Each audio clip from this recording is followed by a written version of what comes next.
ప్రభుత్వాలని నిలబెట్టడం, ప్రభుత్వాలని పడగొట్టడం మీడియాకి సాధ్యం అన్నటువంటిది నిరూపించారు రాధాకృష్ణ గారు, రామోజీరావు గారు.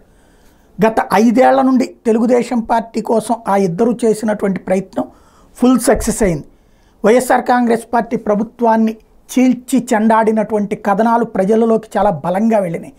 అభివృద్ధి లేదు, రాష్ట్రం నాశనం అయిపోతుంది అన్నటువంటి ఫీలింగ్ ప్రతి ఒక్కళ్ళలో రావడం సాధ్యమైంది. దానికి వైఎస్ఆర్ కాంగ్రెస్ పార్టీ మీడియాని ఇంకెక్కడ చివరిలో TV9 NTVని మేనేజ్ చేసుకుంది, కానీ అప్పటికి అంతా అయిపోయింది.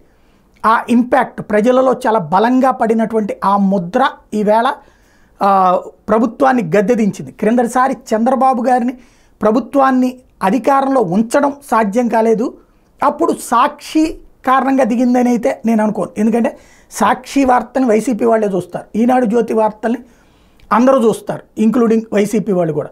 కానీ ఆ టైంలో సాధ్యం కానిది సాక్షి వల్ల సాధ్యం కాలేదు, కానీ జగన్ వ్యూహంతో సక్సెస్ అయ్యింది.